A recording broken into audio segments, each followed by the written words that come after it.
홍시의 사연 라디오 지금 시작합니다. 안녕하세요. 저는 30대 중반 이혼 1년차 직장인입니다. 다른 부부들처럼 반반 결혼하면 싸울 일도 없고 결혼 생활이 평탄할 줄만 알았습니다. 연애를 할 때는 남편이 취업 준비 중이었으니 제가 돈을 더 썼고, 제가 현금 흐름이 좋지 못한 상황에서는 남편이 더 쓰고 반반은 아니지만 나름 합리적인 관계였죠. 그래도 쓴 걸로 치면 제가 더 많이 쓰긴 했어요. 그래도 연애할 때는 남편도 염치가 있었는지 저한테 항상 미안해하더군요. 자기 때문에 돈 많이 쓰는 거 아니냐면서요. 그때는 그래도 사랑했으니까 그깟 돈 몇 푼이 중요한 게 아니었습니다. 그리고 연인 사이에 어떻게 칼같이 반반을 딱 나누냐고 얘기했죠. 그때는 그냥 좋은 게 좋은 거라고 생각했으니까요. 그렇게 시간이 지나서 남편도 취업했고 돈도 충분히 모아서 저희도 결혼 얘기가 오가기 시작했습니다. 결혼은 현실이라는 게 그렇게 서로 좋아했었는 결혼 얘기하면서부터 마찰이 시작되더라고요. 물론 저희는 결혼 준비도 반반으로 하기로 했어요. 서울에서 대출 없이는 매매는커녕 전세도 힘들겠더라고요. 그래도 저희 친정은 조금 여유가 있어서 전세집 구할 때 보태라며 저희를 도와주셨어요. 친정에서 보태주신 돈에 제 돈 합쳐서 전세집을 구할 테니 남편에게 가전을 하라고 했어요. 따지고 싶지는 않았지만 금액으로 따진다면 제가 몇 배는 더 쓴 거였죠. 근데 남편은 왜 제가 부동산을 하고 자기는 감가상각되는 가전을 해오라고 시키냐며 불공평하다고 얘기를 하더라고요. 결혼하면서 이혼하고 재산 분할할 거 계산하고 시작하는 사람은 없잖아요. 저 역시도 그렇고요. 저는 당연히 편한 쪽으로 생각한 거였는데 저렇게 생각할 거라고는 생각도 못했습니다. 그래서 남편의 요청에 따라 부동산에 들어가는 돈을 반반 하기로 했어요. 재밌는 건 친정에서 보태준 돈에 대해서는 언급하지 않더라고요. 작고 귀여운 남편의 재산, 지켜주기 위해서 전세계약서에 세입자 각각 입금 금액까지 칼같이 명시해줬습니다. 그리고는 가전도 반반하기로 했어요. 근데 김치냉장고는 안 사기로 했는데 김치냉장고랑 에어컨이 하나 더 들어있더라고요. 뭔가 착오가 있나 싶어서 에어컨은 벽걸이랑 스탠드가 세트라고 수량 하나면 된다고 김치냉장고는 왜 들어있냐고 하니까 어이없는 답변을 하더라고요. 시집 오면서 시댁 가전도 안 바꿔주냐면서요. 그때 처음으로 좀 크게 싸웠던 것 같아요. 저도 남편한테 너는 장가 오면서 우리 집에 아무것도 안 들고 오냐니까 시집을 오는 거지 장가는 온다는 표현을 안 쓴다는 거예요. 그래서 여자만 하면 된다는 논리를 펼치더라고요. 반반 결혼하자더니 어떻게 생각을 그딴 식으로 할 수 있냐며 따졌고 너무 무서운 건 남편은 제 생각을 쉽게 이해하지 못하더라고요. 싸움이 끝나긴 했지만 서로의 입장이 받아들여진 게 아닌 남편 입장에서 자기가 한 발 물러서 준 걸로 알고 싸움이 끝났어요. 너무 찝찝했죠. 그렇게 결혼 준비 막바지에 이르렀을 때 또 한 번 남편이 망언을 했습니다.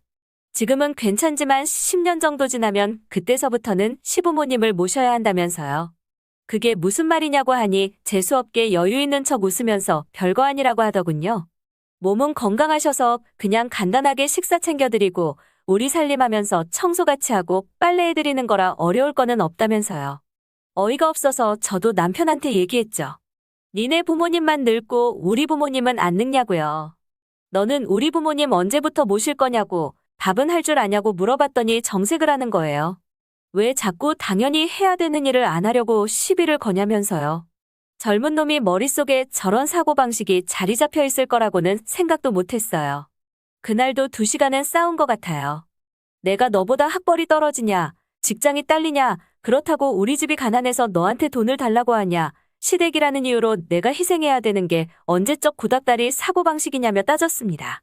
남편은 남들 다 하는 건데 저만 안 하려고 한다면서 제가 유별나다는 식으로 대답하더라고요.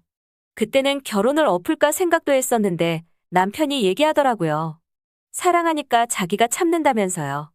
사랑이고 뭐고 저런 뒤떨어진 놈이랑 결혼하는 게 맞나 싶었습니다. 싸움은 끝났지만 남편이 자꾸 제 편의를 봐준 줄 아는 저 태도가 너무 마음에 안 들었습니다.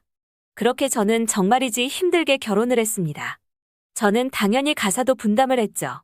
설거지를 내가 그릇 몇 개, 네가 몇 개 이런 식으로 할 수는 없으니까 음식하고 밥상 차리는 건 제가 하고 치우는 건 남편이 하고 청소기를 제가 돌리면 남편이 쓰레기 버리기로 했어요.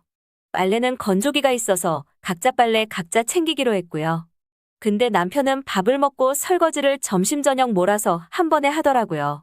그거 조금 몰아놨다고 당장 바퀴가 생기거나 하지는 않지만 미관상 보기도 안 좋고 저는 원래 먹으면 바로바로 치워야 되는 성격이거든요. 처음에는 몇 번 잔소리도 했지만 결국 집에서 남편이 하는 일은 쓰레기 버리는 정도고 나머지는 저에게 다 돌렸습니다. 그러다가 결혼 초에 저희 어머니가 작은 용종 제거하느라 잠깐 입원하신 적이 있었는데 남편은 그때 죽집에서 죽 사들고 한 번 갔던 게 전부였습니다. 근데 이번에 시부께서 무릎을 다치셔서 수술을 하셨는데 시어머니께서 저보고 출근 전에 죽서사 가져오라고 하시더라고요. 아마 남편이 말하면 씨알도 안 먹히니까 시어머니께서 직접 말씀하신 것 같은데 저는 이미 남편과 시모에 편향된 신혼생활에 질릴 대로 질려 있어서 무서울 게 없었습니다. 당연히 저 시간 되는 날 죽 사들고 가서 말동무 몇 시간 해드리고 집에 왔죠. 남편은 노발대발하더라고요. 사람이 아픈데 거기서까지 재고 따지고 하냐면서요. 나는 다 네가 했던 만큼만 한다고 더도 덜도 아니니까 걱정하지 말라고 얘기했습니다. 저도 아마 그때부터는 이혼에 대해서 조금씩 고려했던 것 같아요. 추석 때도 시어머니는 저 괴롭히시려고 온갖 음식 준비를 다 시키시더라고요. 참고했습니다. 친정 가서 똑같이 남편 시킬 거니까요. 근데 점심 먹고 친정으로 넘어가려 하니 시어머니께서 어디 여자가 명절 당일에 친정을 가냐며 호통을 치시더라고요. 웃긴 건 시아버지가 가라고 하셨습니다. 여기서 더 있는다고 며느리가 할 게 뭐가 있냐면서요. 시아버지까지 제 편을 들어주시니 시어머니라 남편은 대놓고 저를 괴롭히려고 하시더군요. 저도 더 이상은 못 참고 이제 이혼해야 할 때가 오는 건가 싶었습니다. 그렇게 시간이 지나 설을 앞두고 시어머니에게서 연락이 왔습니다. 이번 설에도 일찍 와서 음식 준비하라면서요. 그래서 저는 남편하고 얘기해보겠다며 전화를 끊었습니다. 그리고 남편에게 얘기했죠. 이번 설에는 친정부터 가겠다고요. 그러자 남편은 다짜고짜 화를 내더라고요. 명절에 시댁 가는 건 기본 중에 기본인데 도대체 기본적인 걸 안 지키면서 무슨 반반이고 동등한 권리를 요구하냐면서요. 조목조목 따졌습니다. 명절에 시댁부터 가야 하고 남자는 처가에서 하는 일 없이 밥만 얻어먹는 게 당연한 거냐고요. 그게 당연한 거면 난 더 이상 결혼 생활 못 이어간다고 했습니다. 남편도 지기 싫었는지 저 같은 여자는 자기도 처음 본다면서 이혼하자고 하더라고요. 그러면서 저한테 조신하고 내조잘하는 여자들 지천에 깔렸다면서 반성하라더군요. 그래서 저도 얘기했습니다. 조신하고 내조잘하는 여자들이 너같이 집도 없고 자격지심에 꼰대 마인드로 똘똘 뭉친 놈한테 시집 가겠냐고요. 남편 얼굴에 협의 이혼 서류 한 장 던져주고 왔습니다. 반반이 정확히 뭔지도 모르면서 저한테 막무가내로 여자 도리를 운운하는 남편과는 정말이지 하루빨리 잘 이혼하고 같아요. 홍시의 사연 라디오? 오늘 이야기 여기까지입니다.